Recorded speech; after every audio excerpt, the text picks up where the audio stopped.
tuning in to the online broadcast network, AFTERBUZZ TV. Over 20 million weekly downloads in over 150 countries, and your number one source for after-show entertainment.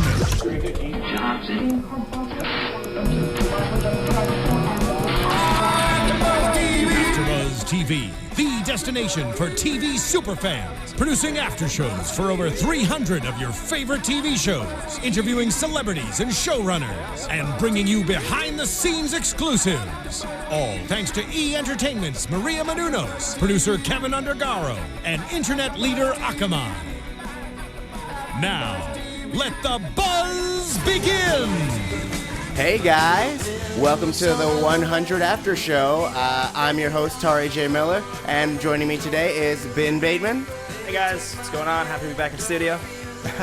And today we're going to be discussing season 2, episode 3, Reapercussions. It's clever. If you didn't just catch, that was just Don't Fear the Reaper by Blue Oyster Cult. It's 2 and 2 together. It's what we do here at AFTERBUZZ TV. Oh yeah. I think it could use more cowbell though. Everything could use more cowbell. Even this episode of the 100 could have used more cowbell. That would have been really sweet if all of the Reapers were just holding cowbells the whole time. Right. Doot, doot, doot. Like, you would always know they're coming, and it would be a great set piece. There would be a hilarious dream sequence where you would just have like the band, except they would be like played by Reapers, and they'd all be cowbelling. That's like Clark should have like a dream, and it's like them doing their version of Don't Fear the Reaper. That would be amazing. Right. And Anya is actually she's not a Reaper, so. Anyone who animates, make this a thing. Yeah, I'll laugh. I'll do more than I'll appreciate it. Oh, frog in my throat. But so let's get general thoughts on the episode. Well, the first thing I noticed is I don't feel like this episode really moved the show forward very much. Yeah. Something that's interesting, actually, that I feel like you notice in a lot of shows is that, after about 2 or 3 episodes, is things like slow down a little bit. Yeah. And obviously, if you absolutely adore a show, as you get later into seasons of shows where its characters are super super developed, it's easier to do. With a newer show like this, it is hard to slow things down. Yeah. Just because like there were some pretty sweet payoffs in the first 2 episodes, and this one, it was fine. It wasn't a bad episode by any means. It just was a little bit less compelling. Right. I mean, this episode felt like it was really just trying to get people from point A to point B. And I mean, I don't know what the word I'm looking for, but like essentially since they're following so many different storylines, it makes it hard for each one to just like punch you in the face each episode. So I think this was more of a like mid chess game where it's just like, I'm going to move my rook here, and next episode, you're going to see my knight do some stuff. Yeah. It's always interesting when you think about like each of your major characters at the beginning of the episode and at the end of the episode, what's actually happened in that 42 minutes. And when you think about, well, we'll talk about the episode, but if you just think about each of your major characters or your factions of the characters in the show, where they start, where they end, it didn't really feel like we were in that different of a place when this episode ended. Right. Mostly, you were just kind of on, one step forward in the path, but not by a significant enough margin that I felt like my mind was blown or anything like that. Yeah. Well, I will say that a character that I felt made a good arc this episode was Octavia. Yeah. She started out, I mean, she's this season been kind of growing into a warrior essentially. And so in this episode, we see her meeting up with the Grounders. First they try to kill her, and then after a nice chase and a little bit of tracking, they end up fighting the Grounders together. And I thought that was a really great sequence. Yeah, it is interesting to see the way they're using her character. I know I complained a lot about her in the last after show, and it's funny to think about that if they successfully can transform her from like annoying female teen CW lead to basically like a kind of badass character. Like it's weird to see the outlines of the character coming together. You saw it when she hits Nico, I think is his name, with the rock in the last episode. And then in this episode, she's fighting a little bit. And I mean, maybe I'll be convinced. I don't know. Maybe she'll just behead somebody and my mind will just be blown. And I'll want to marry her. But as of now, I'm just slightly changing a little bit. Right. Well, I mean, she did slash that Reaper real good. And she was real good, pretty man. Fearless. Yeah. Like that moment where she was standing on the hilltop and was like, I ain't scared. I was like, yeah, good. This is what I want. you know? Strong declaration. Yeah. There's feeling behind it. I agree. And she was willing to be bait, which I, as a human being, would be like, heck no. Right. But she was willing to do whatever she could for her man. Yeah, I do think that sequence was a little silly. Just the fact that, okay, so she's desperate. She's stranded. She goes back to the camp because she thinks, I need to get Lincoln back, and I can't do it on my own, and I want him back, so I'm going to go back to these grounders. And they're like, yeah, obviously, kill her. What are you doing? Just like, what are you doing back here? Like, you are screwing with us. And she's like, uh-oh, I'll just run away and I just hide behind this tree. And you woods people that live in the woods and track people and chase animals through, you're not going to catch the fact that I just hid behind this tree. That was, to me, was just like, what? That's right. That was your choice? You're running away. You're maybe 45 yards ahead of these people, and you hide behind a tree and you just get away with it? Which I guess, again, this is another one of those, I crossed out my notes, but it was revealed that they knew that she was following them the whole time. And so did you notice that in that sequence, when they're like, we're going to use her as bait, they switch from their their native tongue to English? Yeah. Which I'm assuming was that so she knew what they were talking about. They changed the English so that she could hear. Right. But more than that, I just noticed the language that they're speaking is pretty well developed. Mm-hmm. So I don't know if the book, like, I don't think we're reading like J.R. Tolkien here. I don't know if like the books had a language written or if they're just like loosely basing this on something else, Latin or something. I don't really know. Right. But it is kind of impressive to see them speaking a made up language in the show. Yeah. That always, I don't know. I'm using words right now. I mean, yeah, that is always impressive, and I don't think that there was a language specifically in the books.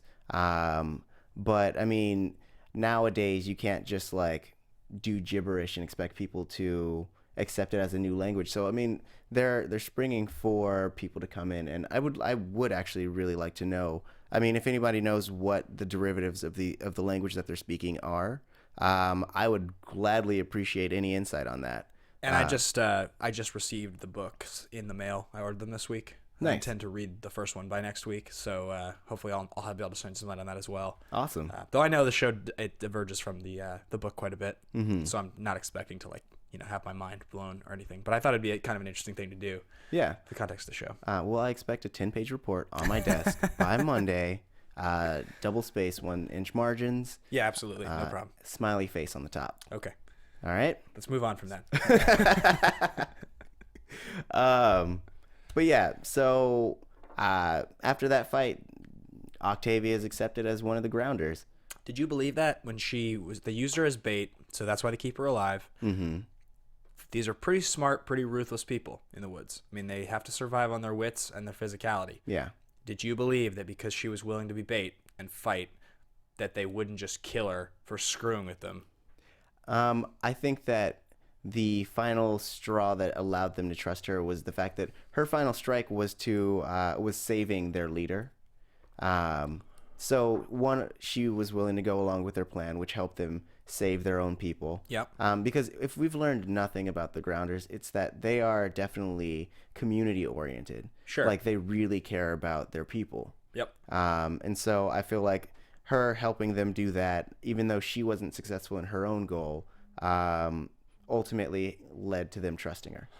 Yeah, I would agree. I'm noticing that as the show goes forward, and I don't think it's unfair for them to be doing this, there does seem to be a little bit of like a division in the way that the Grounders act towards the outsiders. Mm-hmm. That and you notice it in the way that like the hunting party at the end, the guy they take prisoner in this episode, spoiler alert later in the episode, you notice it in the army commander that gets incinerated, or he doesn't get incinerated. It's I'm sorry. Melvin, Chuck, whatever we don't know what to call him. Yes. He has a name. Tristan. This is his name. You just notice there's a difference in attitude. Yeah. Some of them are super aggressive.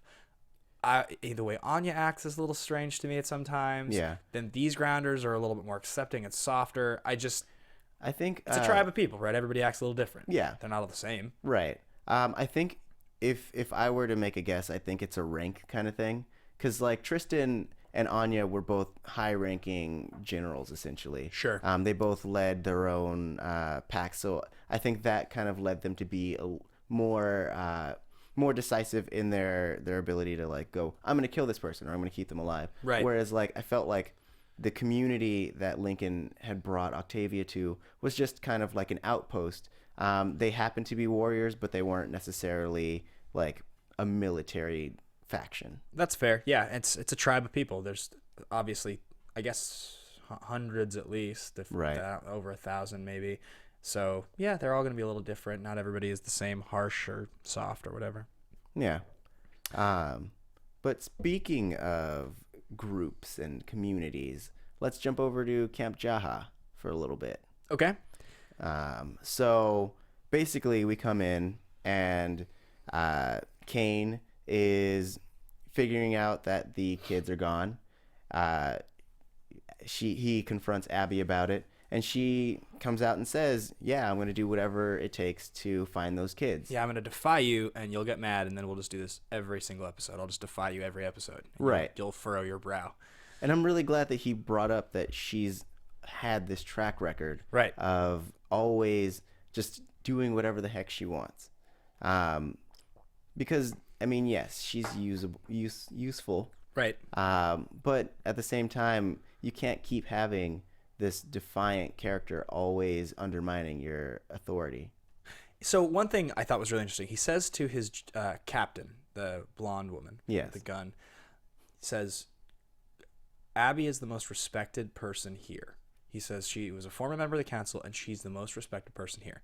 That shines an interesting light on Kane, because it means that Kane is not as much of an egotist and thinks he's the most important person there. Yeah. If he's fully aware of the fact that she is the most respected enough so to say it to an officer, that shows there's a little bit more of a softness to his character than we sometimes get from him. Yeah. The egomaniac almost that you get at the very beginning of the show, I think might have just been a cliche they decided to get away from as the show got more intelligent. Right. And I thought that was interesting. However, in contrast to it, when she gets the lashings, I don't know that that makes any sense to me. I understand that he wanted to set an example. However, you're going to get a full-scale mutiny on your hands if you try to humiliate the most respected person and sympathetic person in camp in front of the whole camp. Yeah. Even if it is to set an example, that's a hard thing to come back from. Right. Well, I think that he sees both sides of it. I mean, yes, she's the most respected person, but if she essentially sets the example that people can kind of just do whatever they want, then others will follow her being the most respected.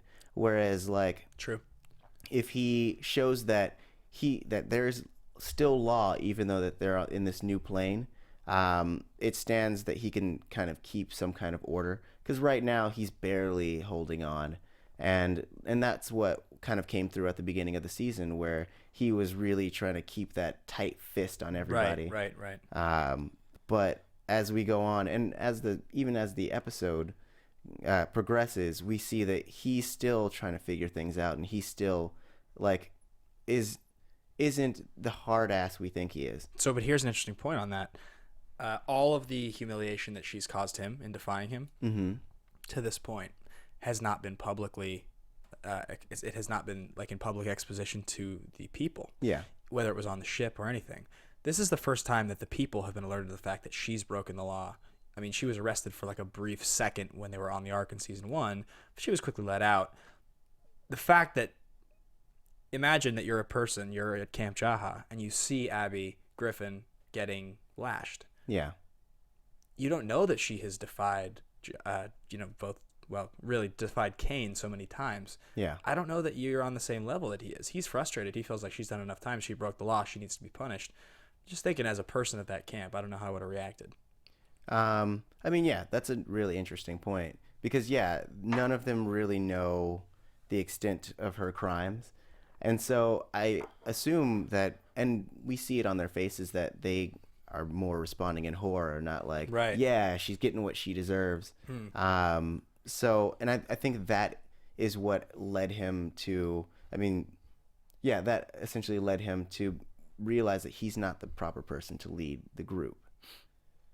Was he giving, well, we'll get to that at the end of the episode. We can get to that. But yeah, let's wrap Camp Jaha. Was there anything else that happened there that's super relevant? She gets lashed. I mean, we can put a bow on that by like going into that. So essentially, after the lashings, they had brought in before the lashings they brought in a grounder Prisoner, which caused a man to be shot because all the people of Camp Jaha reacted and wanted their children back, and so in the scuffle, someone was shot, which ultimately led Kane to believe that he needed to do the lashings. Right. After the lashings and after he starts to interrogate the grounder, who he's getting nowhere with, he says a line that Jaha, I believe, said in the first season, where it was, "There's got to be a better way to live." Right. That's right. And I think that is the turning point where he realized that, like, even though he has the best intentions, he's still a soldier. He's not a king. Yeah, I think that's a pretty fair point. I did find it interesting, and we'll get to this in a minute, but I found it interesting that they put the interrogation scenes back to back. Yes. The kids and the adult interrogation scenes, clearly trying to prove a point to us and showing you the sort of mirror images of the way things are handled, and then just the difference and where the adults are at, where the kids are at. Yeah. I thought that was a very deliberate and obvious use. Yeah. But a good one nonetheless. Sometimes being obvious is good. Right. I mean, and that's I think that this whole episode was about assorted parallels, and that like every group was trying to figure out their different pairings and their different like collaborations, whether it be Clark and Anya, or the kids trying to figure out their own hierarchy, or the other Octavia and the Grounders and stuff. Right. So, but yeah, that was a great mirror in that moment, which I guess should lead us into the kids section. Yeah, so the kids are out in the woods, and they are hunting for their friends, and they still believe, they don't know about Mount Weather, there's mountain men that took their friends. They still believe that the Grounders have Clark and Jasper and Jasper. Yeah. Jasper. And this plot line to me was sort of highlighted by the final scene of the show. Yeah. But aside from that scene, totally irrelevant. It just did nothing for me. I mean, they basically could have condensed the entirety of their whole sequence in this episode into like 3 or 4 minutes. You didn't really need to see him at all, right? I agree. I think the purpose of it was to show Finn's descent. Right. Which, yeah, I agree. It could have just been like one chunk of time. Yeah. But I mean, they need to keep us motivated to keep watching the different sections, and like it helps to kind of separate out the different storylines. But that's just scripty stuff. But I think that this was really, to me, it was really important because Finn was like the biggest pacifist. Yeah, right. The last season, and for him to go crazy like this. I wrote in my notes that he goes ballistic. Yeah. Because I think that it shows that he's so desperate at this point because he's so close to Clark with that watch. Right. But he's so far and he has no idea what to do. Right. Yeah, that's true. It's like seeing the watch like really set him off. Yeah. Did you think for a second when they were scoping the guys in the woods, they were just going to let loose and just execute them? Just they have rifles with scopes, and these guys have like axes. There was a minute for me where I was like, they're going to pop 3 of these guys in the head and just walk over to the other one with guns. Right. Well, I mean, that would be proper special ops kind of procedure. Yeah. I mean, you basically take out all the opposition, assert your dominance, and then get the information you need. Yeah, I mean, that's... Again, I'm never surprised in the show anymore. If they had just done that, would have been, I think, a little bit too much to ask that these kids would have been able to like accurately snipe three guys from a distance, right? With like one shot each. Yeah, things. But it would have been even probably more awesome had they tried and like gotten one of them in the head, like one in the shoulder, and like it's just messy and just, you know what I mean? Anyway, I didn't know where I'm going with that. I mean, yeah, it would have been a pretty cool sequence. It would have been so.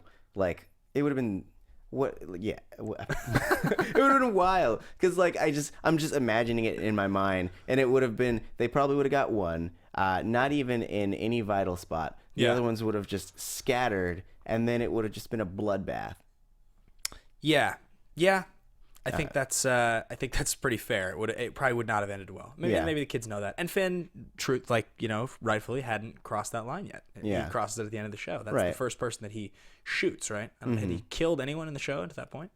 Not that I know of, because he was definitely anti-killing up until now. Yeah, that was interesting. I guess we're talking about the whole segment of the kids together. Yeah, so their interrogation of the guy was pretty predictable. Were you surprised? I mean, when Finn's hitting him, I was not surprised. I was surprised mostly because it was Finn. Because our history with torture on this show it's been really, really kind of a tormented section. Yeah. Like when they were torturing Lincoln, it was so reluctant that it made it feel so uncomfortable, because that no one wanted to take part, no one wanted to participate in this. Right. Even as Bellamy did it, he's like, just tell me something so I can stop doing this. And he uses the same line, right? Yeah. He turns it around on him, right? Because it's originally Finn that says to him, some lines you can't uncross. Yeah. Right? Bellamy says that to him. One thing that bothers me is that Bellamy's character is almost like, okay, so like Murphy, you know what you're getting out of Murphy. We've talked about that before. Yeah. Clark, you know exactly what you're getting out of Clark. Up to this point, you knew what you were getting out of Finn. It's nice to see that his character has evolved, and it's interesting to see such a goody character going crazy, because it's the reality of the situation. But Bellamy, it's almost like they give you the side of Bellamy that's convenient for that moment. Because in this moment, when he's saying some lines you can't uncross, and I think Bellamy's a little more ruthless than that. He led the party that incinerated 300 grounders. I think he would realize what Finn realized. You can't leave this guy out there. You're going to have to execute him. You can't torture a guy, threaten him, and then expect, you know what I mean? Right. Well, but for me, I think that like it shows that he's grown beyond that, because he started out as the aggressor, and he's now reflecting on what he's done, and he is realizing that there's a better way to live. Like, sure. I mean, yeah, they couldn't have let him loose, but they rightfully could have left him there and then gotten a good enough head start. Yeah, I mean, it's just the sort of thing where you're like, maybe you've softened up, but if the other guys have gotten to this point where they're realizing the stakes of where they're really at and their friends have been captured, I don't know that Bellamy would have been that. It just feels like that was a little too like, we don't want to do this. Like, we don't want to kill him. It's like, come on, Bellamy. You know the stakes. You know that these guys are going to kill you if they get the chance. Right. They will murder you. If they can stab you, they're going to do it. Yeah. And this guy will do it. If he sees you again, he's going to kill you. So I don't know. It just it's like this show starts to take you down this path of like the reality of the situation in a lot of these cases. You see it so often where these characters do understand the stakes. I don't like it when one of the characters that feels like he's sort of the most evolved and grown does something that doesn't feel like his character anymore. Right. That's all. No, I get that. Yeah. I mean, if I were trying to argue this point, which I'm not really, I would say that like he's a human and humans are inconsistent. Sure. So if anything, he's being the most realistic of them all. Maybe. Is an argument. It's an argument. I'll give you that. It's an argument. And I wasn't that passionate about that point. It was just interesting that you see. It's just interesting to see Finn evolving in this direction that Bellamy felt like he was already. Maybe it was bravado. Maybe it was bravado earlier in the show. But anyway, that being said, right. I mean, and kind of jumping off that, a lot of it was bravado in that he felt like he had to lead these people, and he didn't know how. Yeah. Right. So he tried to assert his dominance in some ways. Yeah. It's fair. So that was that. And this is this. I tell you what you got, and I tell you what you get. iTunes is what you get. So, hey guys, let's take a little minute to talk about you. We really enjoy listening to reading your comments, and we really want to hear from you. So if you could go on iTunes, leave us a rating, 5 stars if you love what we're doing, 4 stars if you don't, and keep going on YouTube and subscribe, like the videos that we do. The people here at AFTERBUZZ TV put up over 70 hours of content a week, and it's just for you. We don't charge any money. All that we ask is that you talk to us and let us know what we can do to give you the best shows possible. So do the thing, and we will keep continuing to give you amazing content. 100%. Heck yeah.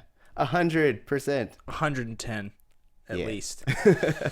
So so getting back to the moments in the show, just one thing, and I know I've referenced this a couple times, but there was an exterior on Camp Jaha that I just remembered of. I said this to you while we were watching it, but just cool to see the sets being built. You could tell that it wasn't CG. There were moments in this that were CG. This one wasn't. Mm-hmm.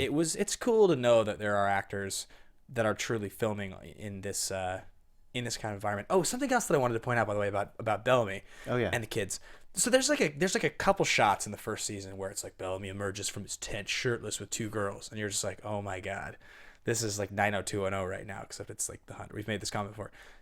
You haven't gotten any of that nonsense this season. Yeah, none of it. I actually love the fact that he is so cut up and bruised and battered. Like, you could barely tell what his face looks like under all the like scarring and stuff, which is great. It shows that like the show itself has grown beyond the need to give fan service like that. It's like, no, now you focus on this character. Right. So jumping around, I believe that does cover pretty much everything to do with the kids. Yeah, right? that was their whole storyline. So Finn shoots the guy in the head. Yeah, which satisfying ending. It'll be interesting to see how it goes. So then you move to the rest of the kids. The rest of the kids, who conveniently are only 3 kids. You see Miller in one scene last episode. Right. And the other, I don't know, 43 kids or something? It was the 48, yeah. There's like 44 other kids. I feel like we haven't even like gotten a line. You see a couple of them in the bunks in the background, like a little bit, but you just don't even have any interaction with them. I mean, Lost was notorious for doing this. You'd see people in the background. They'd occasionally bring them out of the woodwork, but this is just absurd. You're literally just not even. I know nothing about the other 44 people. Like, they're teenagers. I mean, for me, I think that like it's better that they're not like, all right, every kid is going to get their own storyline and they're going to be part of it. Just because like we have a million people we're following right now. I do agree that there could be more interaction, especially because Monty and Jasper are only interacting with each other. Yeah. And then we have Maya, who is a mountain person. Right. They're not even like, she's not even one of the original 48 who was part of the original 100. Right. So I do agree that more people should be asking where Clark is. That's what I'm saying. So instead of Monty coming up to Jasper and going, hey, have you guys seen Clark? It could have been like 3 kids playing checkers. And Monty walks up and he's like, hey, have you guys seen Clark? Like, no, we haven't, Monty. And then all of a sudden it's 3 faces in a line out of one person. You're like, oh, if that person comes in next episode, maybe I'll remember them. You know what I mean? It's going to be really, really inconvenient when it feels like we get 4 new characters in the middle of the season that we just didn't know before.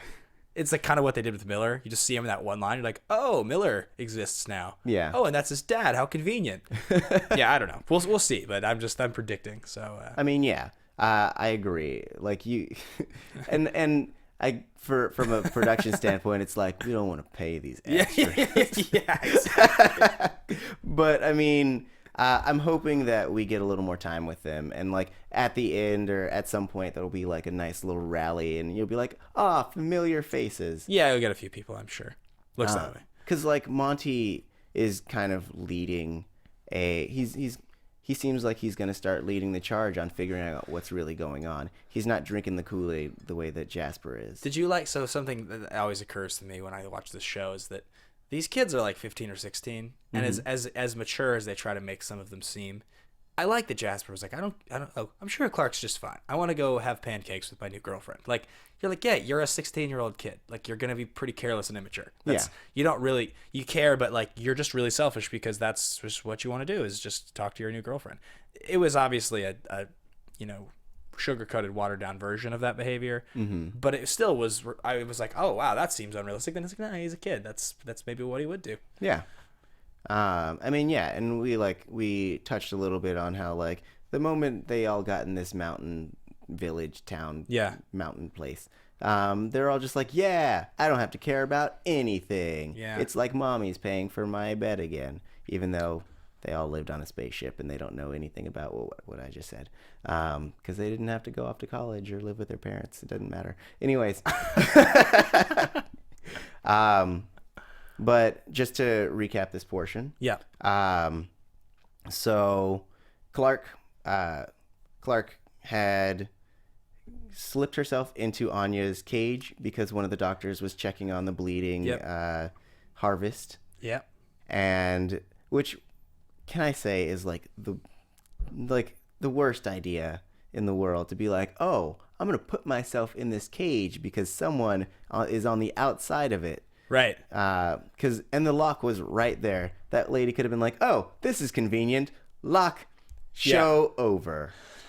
Right. Also the lock, which was, you have to have found that as absurd as I did. Clark's like, all right, I got to break this lock. I'm going to tear a pipe out of the wall. That's a nice sturdy pipe. I'll just pull it out of the wall. And then I'm just going to wedge this pipe into this lock and just twist it and grunt, and it's going to just unlock. Yeah. I'm gonna go steal a couple bikes on the way home, Tauri. I'm just gonna go take a wrench and just go wedge that wrench into some locks and just steal bikes, because it's that easy apparently. Yeah. If I've learned anything from TV, everything is super easy. I'm not gonna really steal bikes, guys. I don't do that. That was a joke. That was a joke. In recent news, there have been a rash of bike thefts going on. No. Suspect hasn't been caught. Strike that from the record. So yeah, it's right. So she's in the cage and she sees the people, and she breaks the lock, and then she takes Anya, and they escape and are confronted by some Reapers.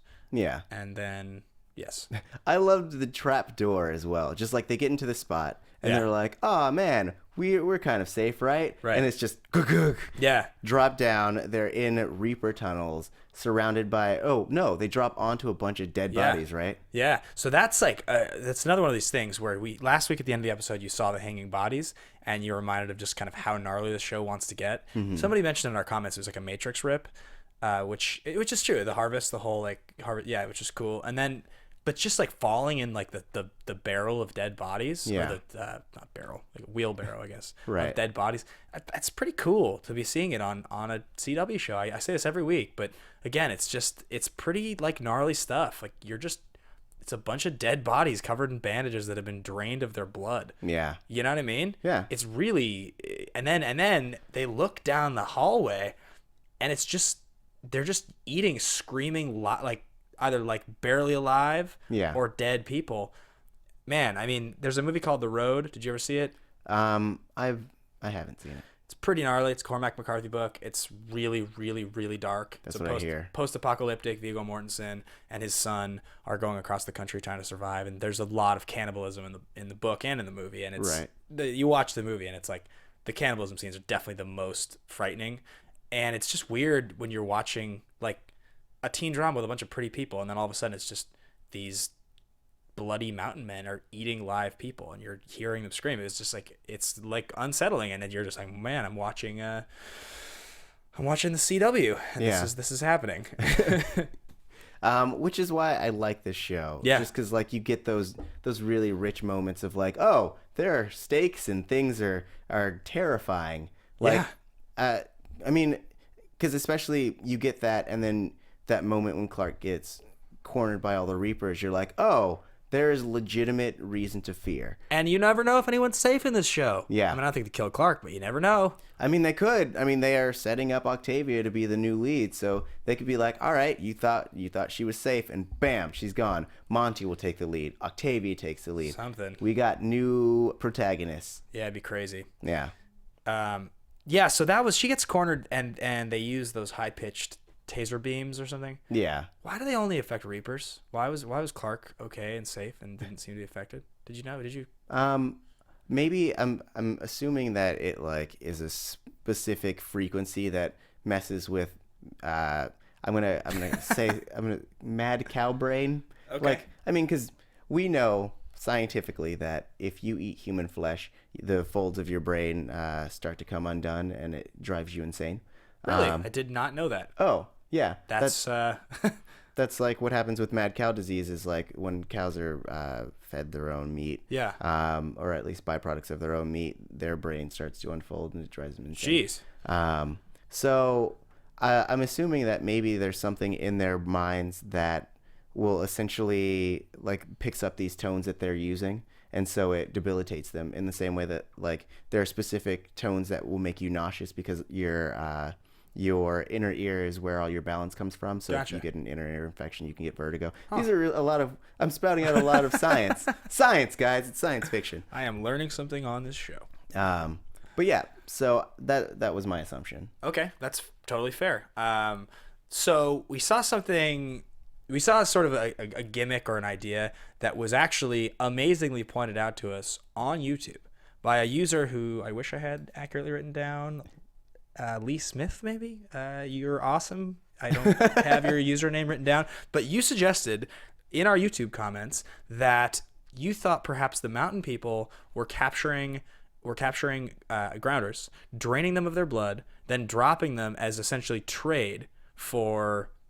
I'm looking at you, Tauri, but I'm actually looking at you, YouTube user, whose name I wish I could accurately quote, and we're draining them of their blood and then trading them essentially. So that's when Lincoln gets captured and he gets brought in by the grounders or by the Reapers. The Reapers capture Lincoln and bring him in and try to trade him. That the idea would be that they were draining them of their blood and then trading their basically carcasses for new people. And it's like a trade system where they get the blood, they take the blood, they give the bodies are eaten. Yeah. And quite an astute observation considering it seemed to be what's happening. Yeah.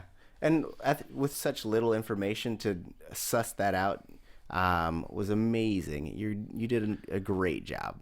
Yes, absolutely. You were fantastic. So that was great. So yeah, feed us all of your predictions. We're going to read them aloud because they're great. Yeah. But yeah. So I was wondering, was it blood that they were getting at the end, or was it like a drug? Yeah, when they were getting injected in the tunnel. Yeah. That's a good question. They say so they're looking at him and they say the Cerberus project. Yeah. And they inject them with this red liquid. I don't think it was blood. I don't know what they'd be injecting them with blood for. They're just people. They're grounders. Well, go on.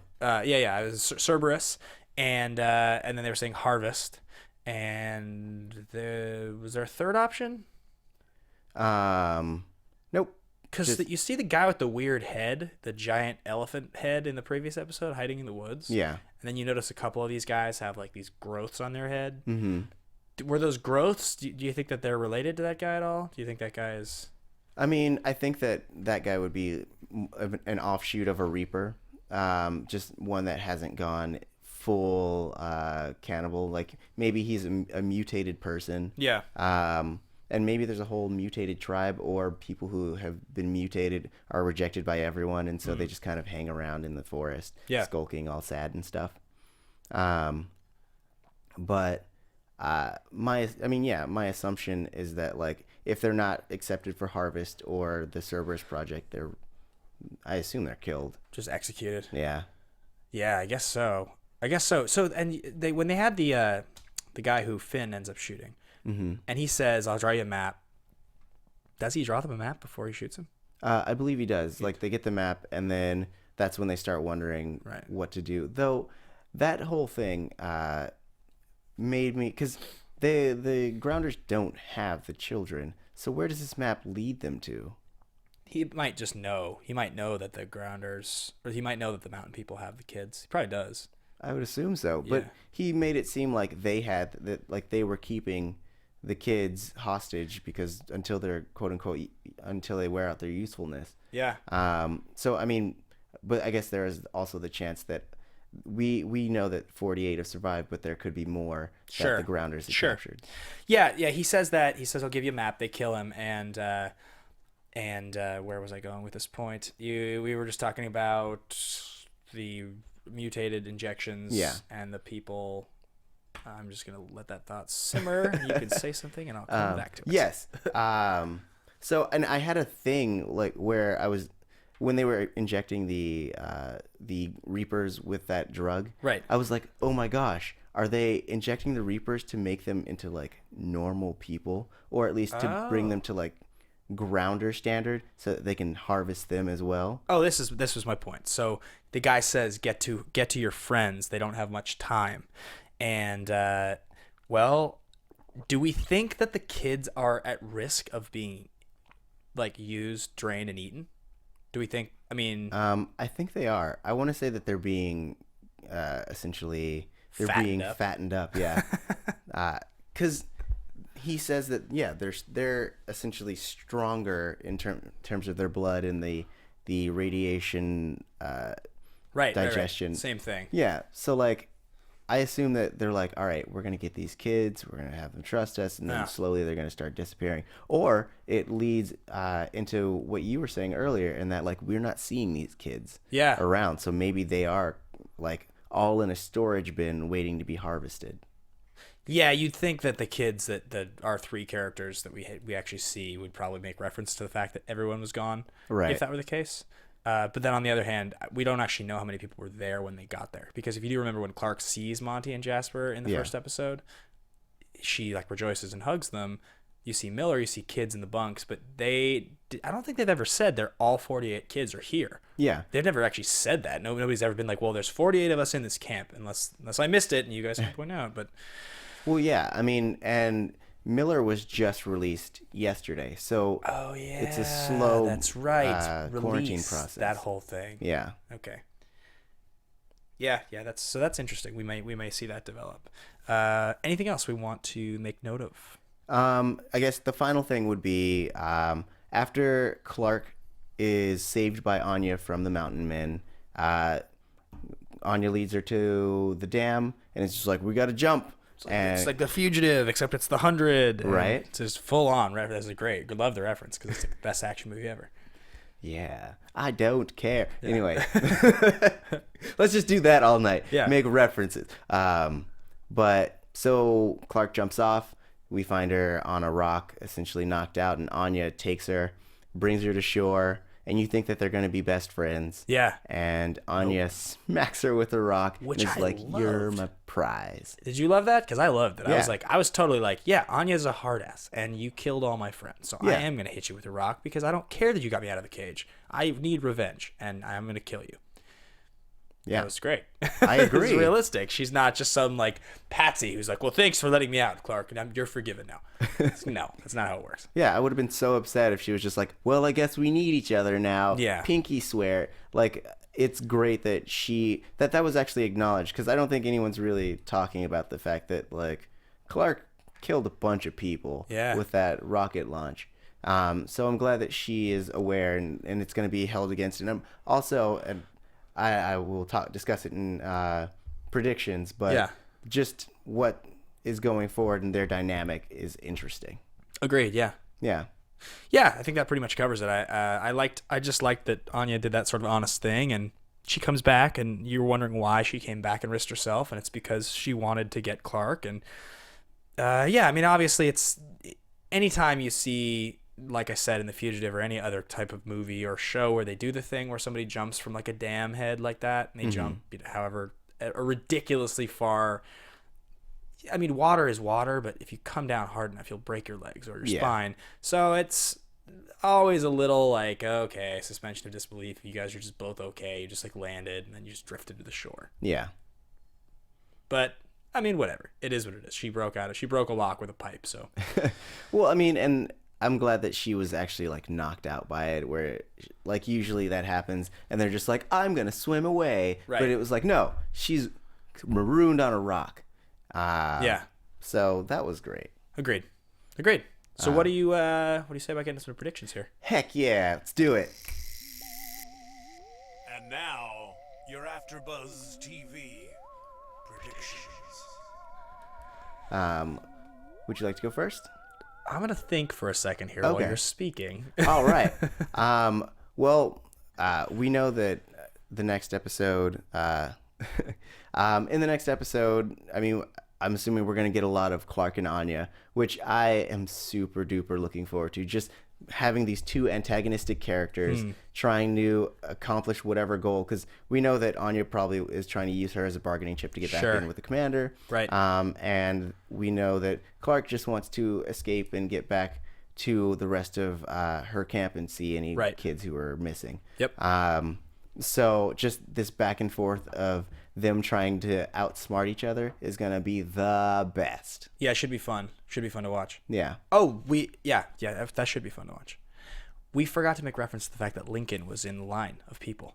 They give us Lincoln at the very end of the episode. Yes. And with that in mind, with Lincoln being part of the Cerebus project, I feel like that probably, my prediction is the Cerberus, yeah. Cerberus project. I'm guessing that has something to do with repurposing useful grounders into some sort of like asset, like soldier or some sort of like mind control type of shenanigans. I think that they're going to give us him being like doped up. And I have a feeling that that's going to be something we see, and that Octavia will then eventually have to confront a Lincoln that's like fighting for the wrong side. That'd be great. I mean, and it would make sense with what the project is. So if they were to use, essentially, if they were to use grounders as their new guardians, right? Cerberus being the guardian of the gateway to hell, right? Then that would be amazing. Yeah, and it could be cool, and we'll probably get to see Ricky Whittle with his shirt off some more, which all the fans seem to love, right? Of course, how could you not? Jacked abs. So let's keep going with predictions. Did you have anything else? I mean, the only other thing that I'm looking forward to is I'm sure that Kane's whole mission to find the kids is going to go super awry, and I'm looking forward to him trying to diplomat his way with the grounder leaders. Yeah, I have a feeling the other thing that we were going to see is Abby will probably realize that it's much harder to be Chancellor than she thinks, that she will sympathize with Kane more based on the fact that she will have a difficult time corralling the people to follow her correctly.